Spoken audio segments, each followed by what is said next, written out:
L'étude d'aujourd'hui a pour titre « Le mariage et la famille, 6e partie ».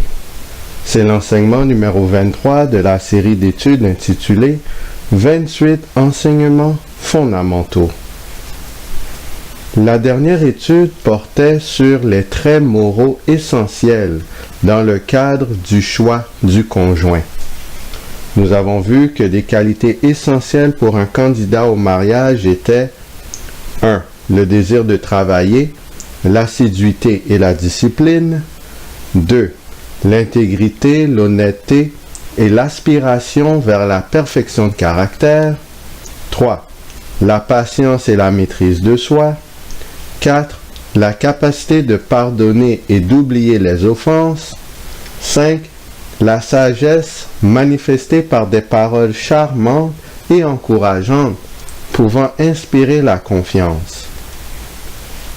Bien entendu, il y a d'autres facteurs à considérer et chaque critère dépend aussi du niveau de tolérance que nous avons quant à certains défauts de caractère. Chaque personne a un niveau de tolérance différent sur divers points, car chaque individu a des tempéraments différents. À ce sujet, je vous encourage à visionner la playlist intitulée « Le Saint-Esprit et notre tempérament » pour avoir plus de détails sur les traits psychologiques des humains.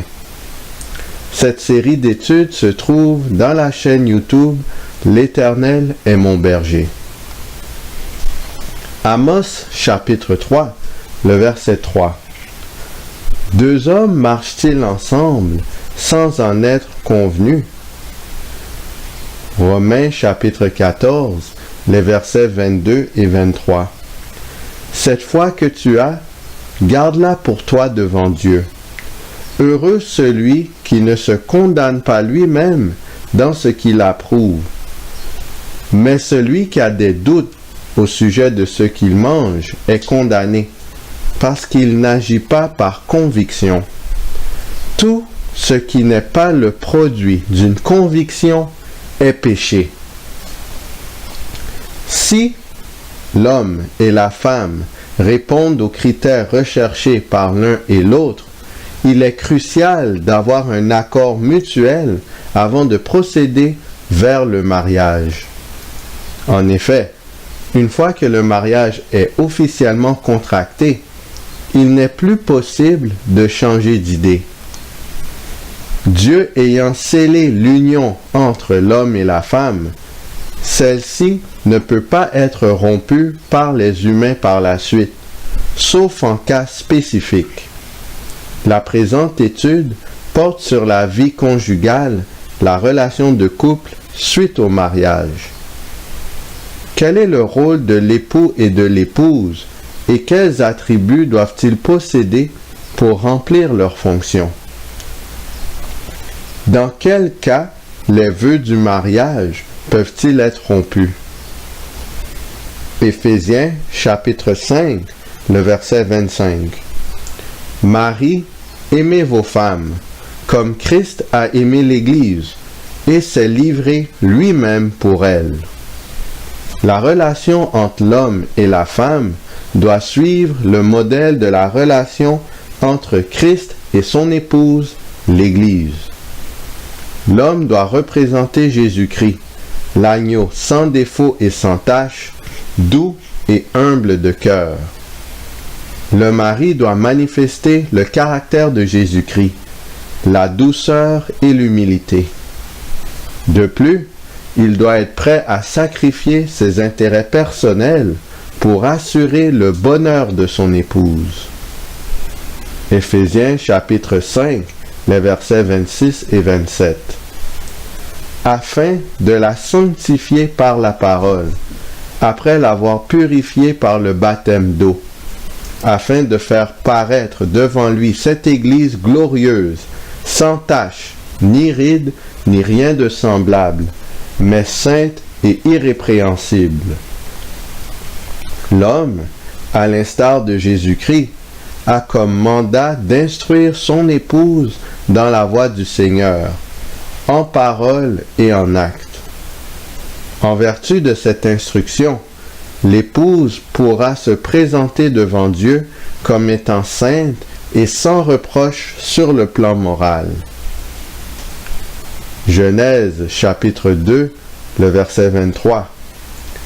Et l'homme dit, voici cette fois celle qui est os de mes os et chair de ma chair. On l'appellera femme parce qu'elle a été prise de l'homme. Éphésiens chapitre 5, les versets 28 et 29. C'est ainsi que les maris doivent aimer leur femme comme leur propre corps. Celui qui aime sa femme s'aime lui-même, car jamais personne n'a haï sa propre chair, mais il la nourrit et en prend soin, comme Christ le fait pour l'Église. L'homme marié étant une seule chair avec son épouse, il doit la nourrir et prendre soin d'elle. Sinon, il manifeste de la haine envers lui-même. Colossiens chapitre 3, le verset 19. Maris, aimez vos femmes et ne vous aigrissez pas contre elles. Le verbe aigrisser vient du terme grec pikraino, qui veut dire rendez fâché, indigné, irrité, visité par l'amertume, traité amèrement. Ainsi, les maris sont exhortés à ne pas se fâcher ni s'irriter contre leur épouse. Ils ne doivent pas percevoir leur femme comme une source d'amertume. Ils ne doivent pas les traiter amèrement ni les chagriner. Éphésiens chapitre 5, les versets 5 à 8. Ayez en vous les sentiments qui étaient en Jésus-Christ, lequel, existant en forme de Dieu, n'a point regardé comme une proie à arracher d'être égal avec Dieu, mais s'est dépouillé lui-même en prenant une forme de serviteur, en devenant semblable aux hommes et ayant paru comme un simple homme. Il s'est humilié lui-même, se rendant obéissant jusqu'à la mort, même jusqu'à la mort de la croix. À l'instar de Jésus-Christ, l'homme mâle ne peut pas viser à afficher sa puissance et son autorité sur sa femme. Il doit, avec humilité, se mettre au service de son épouse. Genèse chapitre 3, le verset 16. Il dit à la femme, « J'augmenterai la souffrance de tes grossesses. Tu enfanteras avec douleur, et tes désirs se porteront vers ton mari, mais il dominera sur toi. » Le mot « dominera » vient du terme hébreu « machal » qui signifie « gouvernera, régnera, aura autorité ». Comme autre conséquence de sa transgression, Ève aurait comme châtiment le fait que son mari aurait dorénavant autorité sur elle. Ève devrait maintenant se soumettre aux ordres de son mari si ceux-ci étaient en harmonie avec la volonté divine. 1 Timothée chapitre 2, le verset 11. Que la femme écoute l'instruction en silence, avec une entière soumission. L'expression « écoute l'instruction » vient du terme grec « mantano » qui veut dire « accroît sa connaissance, soit augmenté en savoir, apprend par usage et pratique ». L'expression « en silence » vient du terme « eshushia » qui est une description de la vie de celui qui reste chez lui à faire son travail et ne se mêle pas des affaires des autres. Une meilleure traduction est « paisiblement ». Ainsi, l'épouse doit accroître sa connaissance et augmenter son savoir par l'usage et la pratique. Elle doit paisiblement recevoir les instructions du Seigneur et de son mari. Ensuite, elle doit se concentrer sur ses propres préoccupations afin de mettre en pratique les connaissances qu'elle reçoit. Elle doit éviter de se mêler des affaires d'autrui en maintenant son attention sur la volonté du Seigneur pour sa vie. Elle ne peut pas aspirer à un rôle d'autorité sur son mari. 1 Timothée, chapitre 2, le verset 11. Que la femme écoute l'instruction en silence, avec une entière soumission. La femme doit être entièrement obéissante aux instructions de Dieu que le mari a pour tâche de lui révéler. 1 Timothée chapitre 2, le verset 12. Je ne permets pas à la femme d'enseigner, ni de prendre de l'autorité sur l'homme, mais elle doit demeurer dans le silence. L'expression « prendre de l'autorité » vient du mot grec « authenteo » qui signifie « maître absolu, gouverner ». 1 Timothée chapitre 2, le verset 14. Car Adam a été formé le premier, Ève ensuite, et ce n'est pas Adam qui a été séduit, c'est la femme qui, séduite, s'est rendue coupable de transgression. Si, au départ, Ève avait été prendre conseil auprès de son mari, elle serait restée fidèle face à la tentation du serpent. Pour cette raison, elle doit respecter l'ordre établi par le Seigneur après le péché, en permettant à son mari d'exercer son autorité sur elle. Ainsi, la femme ne peut en aucun cas agir en maître absolu, en gouvernant et exerçant une domination sur son époux.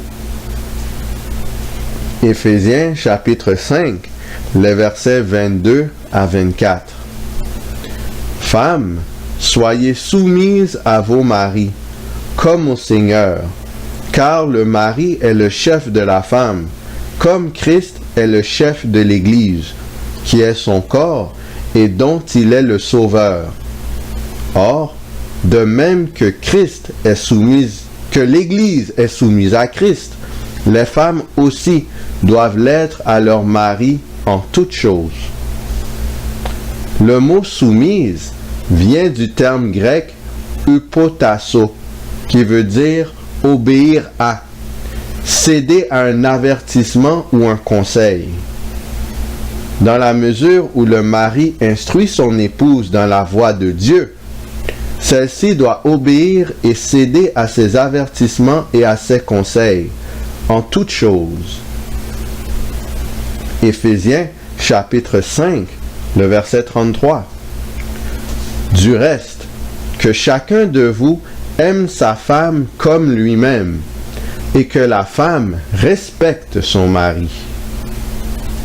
Le mari doit sacrifier ses propres intérêts afin d'être le serviteur de sa femme. Il doit ainsi la chérir et manifester son amour complet envers elle. De son côté, la femme doit respecter son mari.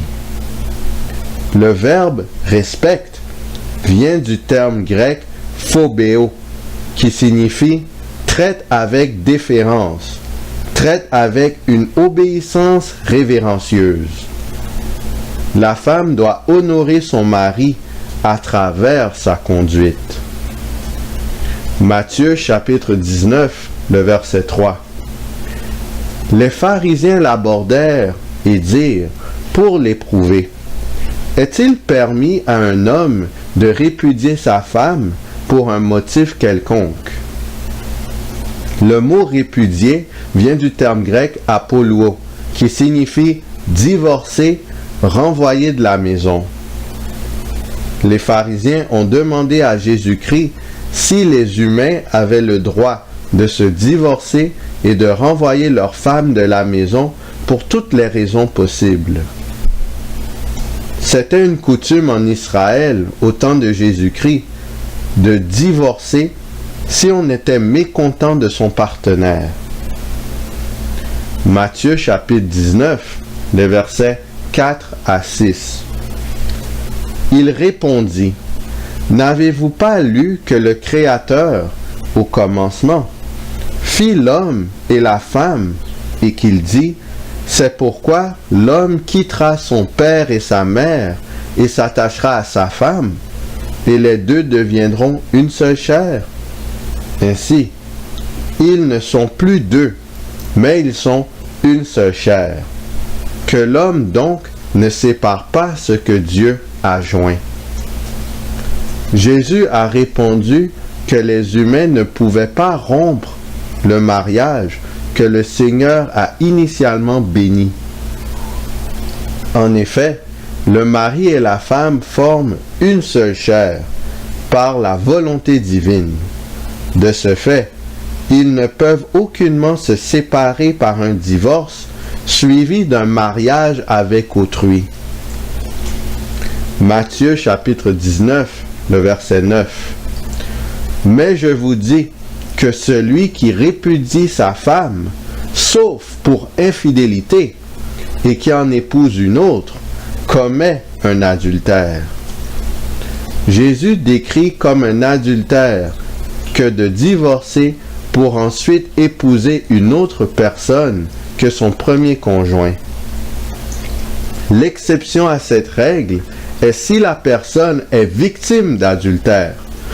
C'est la seule raison de divorcer et épouser une autre personne qui a l'approbation de Jésus-Christ. Pour tout autre motif, cette conduite constitue un péché envers le Créateur qui a institué le mariage. Malachie, chapitre 2, les versets 13 à 15. Voici encore ce que vous faites. Vous couvrez de larmes l'autel de l'Éternel, de pleurs et de gémissements, en sorte qu'il n'a plus égard aux offrandes et qu'il ne peut rien agréer de vos mains. Et vous dites, pourquoi? Parce que l'Éternel a été témoin entre toi et la femme de ta jeunesse, à laquelle tu es infidèle, bien qu'elle soit ta compagne et la femme de ton alliance. Nul n'a fait cela avec un reste de bon sens. Un seul l'a fait. Et pourquoi? Parce qu'il cherchait la postérité que Dieu lui avait promise. Prenez donc garde en votre esprit, et qu'aucun ne soit infidèle à la femme de sa jeunesse. Malachie chapitre 2, le verset 16. Car je hais la répudiation, dit l'Éternel, le Dieu d'Israël, et celui qui couvre de violence son vêtement, dit l'Éternel des armées. Prenez donc garde en votre esprit, et ne soyez pas infidèles. Depuis l'époque de Malachie, Dieu avait déclaré sa désapprobation envers la pratique de divorcer le premier époux ou la première épouse. Jésus avait donc continué un enseignement clairement révélé dans les Écritures, depuis au début et à la fin de l'Ancien Testament. 1 Corinthiens chapitre 7, les versets 10 et 11. À ceux qui sont mariés, j'ordonne, non pas moi, mais le Seigneur, que la femme ne se sépare point de son mari. Si elle est séparée, qu'elle demeure sans se marier ou qu'elle se réconcilie avec son mari. Et que le mari ne répudie point sa femme. Le mot séparer vient du terme grec chorizo, qui signifie divorcer. Dans le cas où une personne serait divorcée, elle doit rester célibataire ou se réconcilier avec son premier conjoint. Par la foi en Jésus, il faut chercher la restauration du foyer divisé.